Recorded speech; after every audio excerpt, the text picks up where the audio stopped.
Engine की सरकार है, केंद्र में ये एलजी इनका, सांसद इनका, पार्षद इनके, विधायक इनके, सब कुछ इनका, फिर भी सिर्फ जो है जुमलेबाजियां कर रहे हैं, खोखले दावे कर रहे हैं। दिल्ली नहीं डूबेगी, दिल्ली तो पूरी डूब गई। एक मिंटो ब्रिज को सर पर रखकर डूबी दिल्ली में घूमिए। पानी चला करके आप लोगों की आवाज नहीं दबा सकते, पानी चला करके आप लोगों को मजबूर नहीं कर सकते पीछे हटने के। आज के लोग, आज भारत के लोग, दिल्ली के लोग, कांग्रेस के लोग, आग भी बरसेगी तो स्वागत करेंगे। वहाँ देखो कैसे लोगों को भर के ले जा रहे हैं। तमाम मुद्दे पर नहीं, फटकार नहीं मिली। आप भाजपा की भाषा बोल रहे हैं।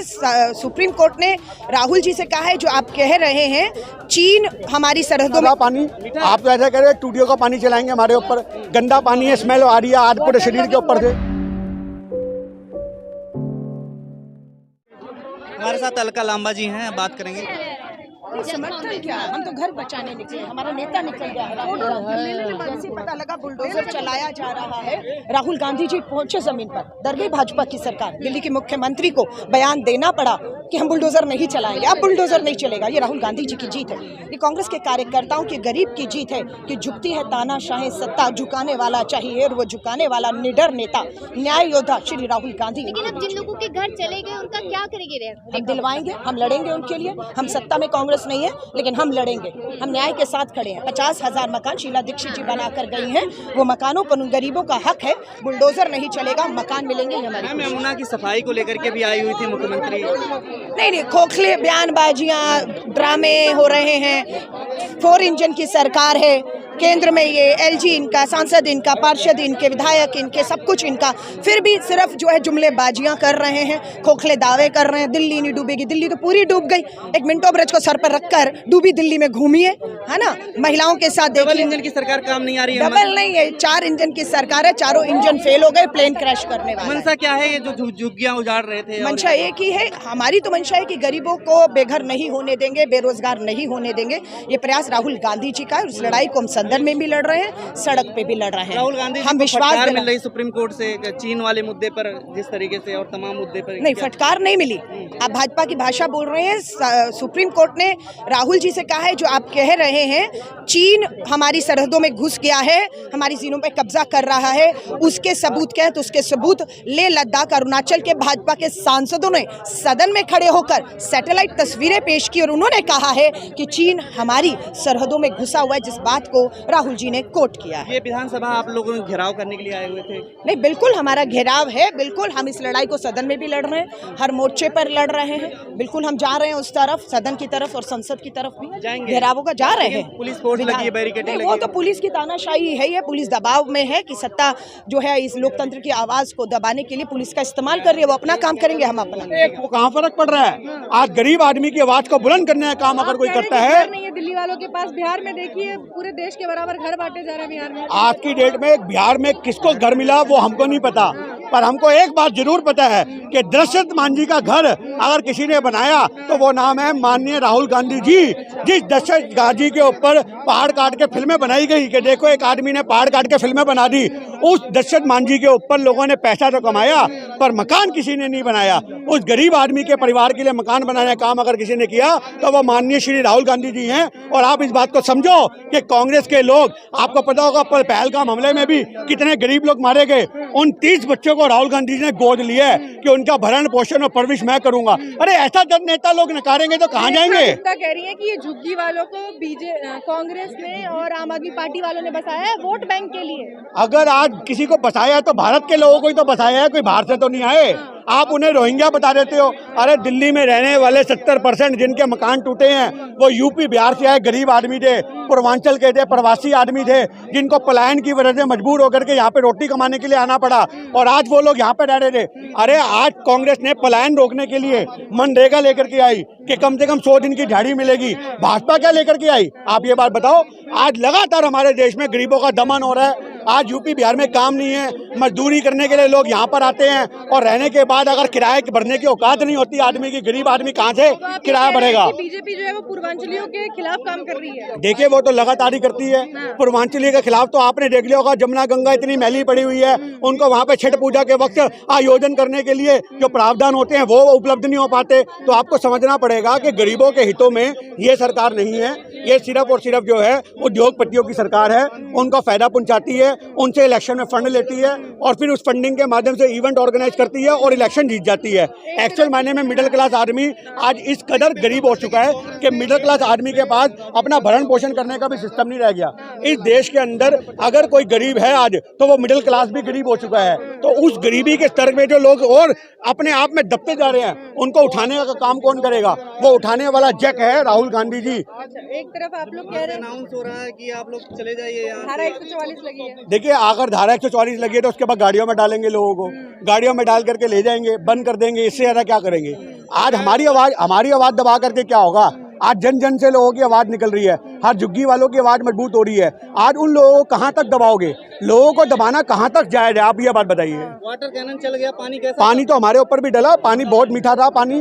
आप तो ऐसा कह रहे हैं टूटियों का पानी चलाएंगे हमारे ऊपर, गंदा पानी है, स्मेल आ रही है आज पूरे शरीर के ऊपर से। नाले का पानी है। अब हमें क्या पता कौन सा पानी, पर स्मेल आ रही है।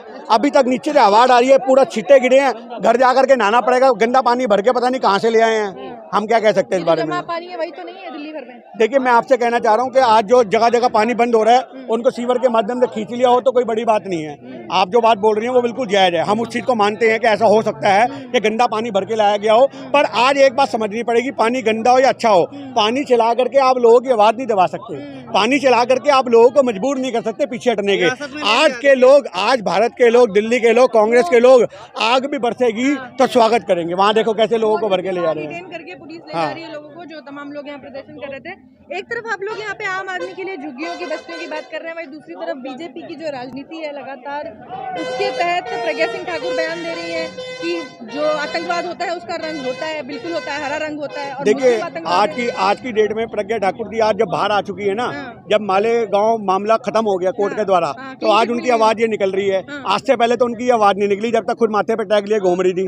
आपको समझना पड़ेगा कि जब सरकारें अपनी हो, जब सरकारें अपनी हो तो क्लीन चीटें मिल जाती हैं, कोई बड़ी बात नहीं है। आप इस चीज को समझो। आज कोर्ट ने अगर क्लीन चिट दी है तो ये मत सोचो कि कोर्ट ने इसलिए दी है। कई बार सबूतों के अभाव होते हैं, और जब आप सत्ता में हो तो सबूतों को खत्म भी किया जा सकता है, कोई बड़ी बात नहीं है। कि भगवा आतंकवाद कुछ है ही नहीं, कांग्रेस लाई थी ये सब कुछ। देखिए, सबसे बड़ी बात ये है कि हम तो ये भी कहते हैं कि ना हरा रंग आतंकवाद है, ना भगवा रंग आतंकवाद का। आतंकवाद का तो कोई, हम तो कह रहे हैं आतंकवाद का कोई रंग ही नहीं होता। पर आज की डेट में आज लगातार अगर आप मुसलमानों पे वार करोगे तो आपको ये समझना पड़ेगा कि ज्यादा दूर मत जाओ। कर्नाटक का मामला बता देता हूँ, 4 दिन पहले का।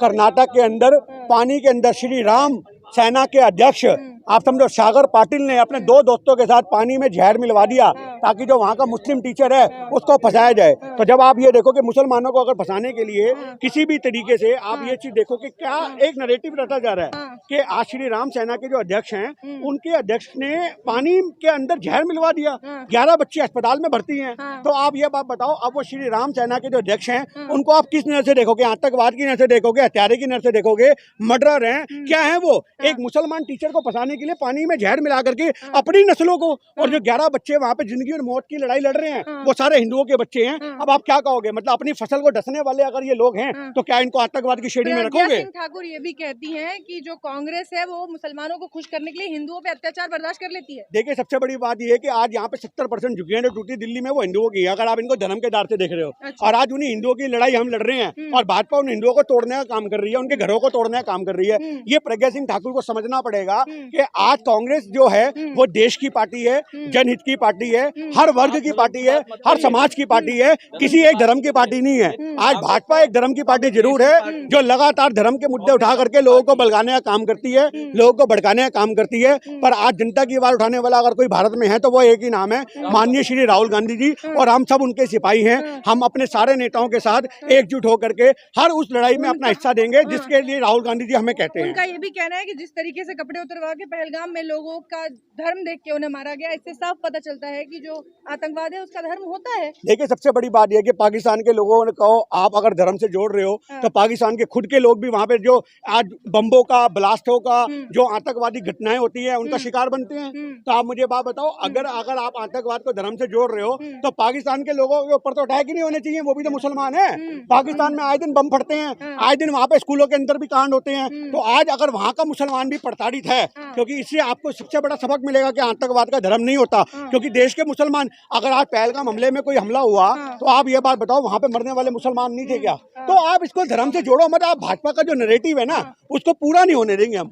भाजपा का नैरेटिव जो है, बागेश्वर भी इस मामले में बीच में कूद के कह रहे हैं कि भगवा जो है वो शांति का संदेश देता है, भगवा आतंकवाद नहीं हो सकता। देखिए सबसे बड़ी बात यह है कि भगवा आतंकवाद होता है या नहीं होता, ये बात हम नहीं जानते। पर हम इतना जानते हैं कि भाजपा के बहुत से नेता ऐसे हैं जो संसद में बैठे हुए हैं और पता नहीं कौन कौन सी धाराएं उनके ऊपर लगी हुई हैं। अब उन अगर धाराओं की जांच की जाएगी तो हो सकता है यकीनन कोई ना कोई आतंकवाद की धारा भी निकल के आ जाएगी, चाहे वो कोई भी हो। तो आज को समझना पड़ेगा कि भाजपा जो है वो लगातार हमारे देश में आतंकवाद को मजबूत करने वाले जो लोग हैं उनके समर्थन में कहीं ना कहीं ऐसे बयान देती है, कहीं ना कहीं ऐसे काम करती है जिससे पूरे देश को नुकसान मिलता है। आज आपने अभी देखा कि कावड़ की आड़ में भी कितने लोगों ने अपना कार्य पूरा करा। आप ये बात बताओ, योगी जी कह रहे थे कि ये लोग जो हैं ऐसा कर रहे हैं, हम इनके खिलाफ कार्रवाई करेंगे। क्या कार्रवाई हुई? जिन लोगों ने पुलिस वालों को मारा, डंडों से मारा, पीटा, इतने लोगों का वहां पे आपको पता होगा मर्डर तक हुआ है। मैं आपको बता रहा हूँ, कावड़ लेने वाले लोगों ने एक दूसरे का मर्डर भी किया है। तो आप मुझे बात बताओ, योगी जी ने अभी तक कार्रवाई करी? तो आप उनकी अगर कार्रवाई नहीं कर रहे तो इसका मतलब आप उनका समर्थन कर रहे हो। तो ये जो गुंडागर्दी है, बदमाशी है, इसके खिलाफ हमारी आवाज है। हम एक ही बात कहना चाहते हैं, बार बार ये बात बोलते हैं, आतंकवाद का कोई रंग नहीं होता, आतंकवाद का कोई धर्म नहीं होता। पर जिसके दिमाग में कीड़ा हो, वो लोग जरूर अपने आप को आतंकवाद की श्रेणी में काउंट करवाते हैं। से खुलेआम मुस्लिमों को टारगेट करना कैसे देखते हैं आप इस पूरे मामले? देखिए मैं एक ही बात कहना चाहता हूँ, भारत के अंदर कम से कम 32 करोड़ मुसलमान हैं। अगर आज हर गली के अंदर कोई ऐसी देखो, कोई मोहल्ला देखो तो वहाँ मुसलमान ना हो तो ये आपका वहम होगा। हर जगह मुसलमान है। अगर आप हर मुसलमान के माथे पे ये टैग लगा दोगे आतंकवाद का तो बहन बुरा मत मानना, आप यहाँ खड़ी ना होती और हम यहाँ ना पहुँच पाते। अगर 4 मुसलमानों ने पहलगाम ऐसा दिलाया कि आज तक पूरे विदेशों में गूंज है, तो अगर आप 32 करोड़ के माथे पे टैग लगा दोगे तो घर से निकलना भी मुश्किल हो जाएगा। तो ये सोचना पड़ेगा कि मुसलमानों को टारगेट करना बंद किया जाए। देश के अंदर ये भाजपा को एक नैरेटिव मिला हुआ है कि मुसलमानों का गला दबाओ, उनका टेटवा दबाओ और हिंदुओं के वोट बढ़वाओ। ये हिंदू मुस्लिम की राजनीति से कब तक फायदा बटोरेगी बीजेपी? ये जब तक, अरे संघ 1925 में बने इस बात को लेकर के है। 1925 में जब संघ का निर्माण हुआ था वो इसी आधार पे हुआ था, हिंदू और मुसलमान के आधार पे। तो आज आप ये सोचो कि ये खत्म होगा।